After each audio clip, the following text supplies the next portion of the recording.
It's a situation no parent wants to be faced with, the loss of a child. And one Abaco family is in mourning today, having to face that reality as the parents feel the lack of a hyperbaric chamber on the island further exacerbated the problem. We share with you tonight the tragic ordeal that began 72 hours ago. I don't want no other mother to have to go through what we're going through. This is my baby boy. This is my heartstring. It's killing us.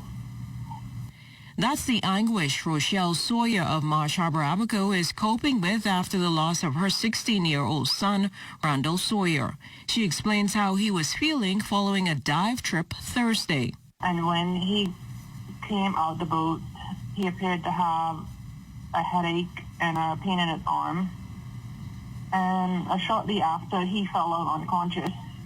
And I called EMS ambulance right away, and I had them pick him up from Cherokee. And they took him to the Marsh Harbor Clinic, and I would say that was about close to 5 o'clock. They worked on him, like, he had started to come around when he got there. Like, he still was saying some stuff that wasn't right. But he appeared to be having the bends from diving. The bends is an illness that arises from the rapid release of nitrogen gas from the bloodstream.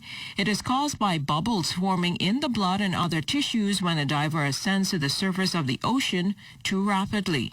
The mother said her son eventually came around, and later that night plans were made to have him flown to the capital via air ambulance. And when you have the bends, you're not supposed to be airlifted high. It's bubbles in your blood system that move around. And when we started to lift off from here, and they started to lift off, they said that the plane was pressurized, so it didn't matter. And I'm not even sure how high they flew, but when we lifted off and started to lift off, his pressure went through the floor. Like, his blood pressure started going down from then, so it's downhill from then. Up until then, his pressure kind of kept normal. Prior to the air travel, she said his pressure was normal. He was sedated and ventilated, but things would continue to worsen. Got in Nassau. Shortly after, not only his blood pressure was dropping, his heart dropped. His heart started to stop, and his heart coded 4 times. And the 4th time, they never could get my son back. But our concern is, if a chamber would have been in Abaco, it would have been very helpful. He probably would have still been alive. But it's no chamber in the Bahamas, and you have so many divers. The 16-year-old passed away early Friday morning. She commended the ground ambulance team in Abaco and the staff at Princess Margaret Hospital for their efforts. Now, we reached out to the Minister of Agriculture, Marine Resources and Family Island Affairs, the Honorable Clay Sweeting, for comment on the matter in light of the fact that there are many people diving and taking part in the reopened crawfish season. He extended these sentiments to the Abaco family. First of all, on behalf of myself and my ministry, we want to express our sympathies and condolences to the family. Losing someone is never easy, and especially when it's unexpected in a diving incident. Being from an island where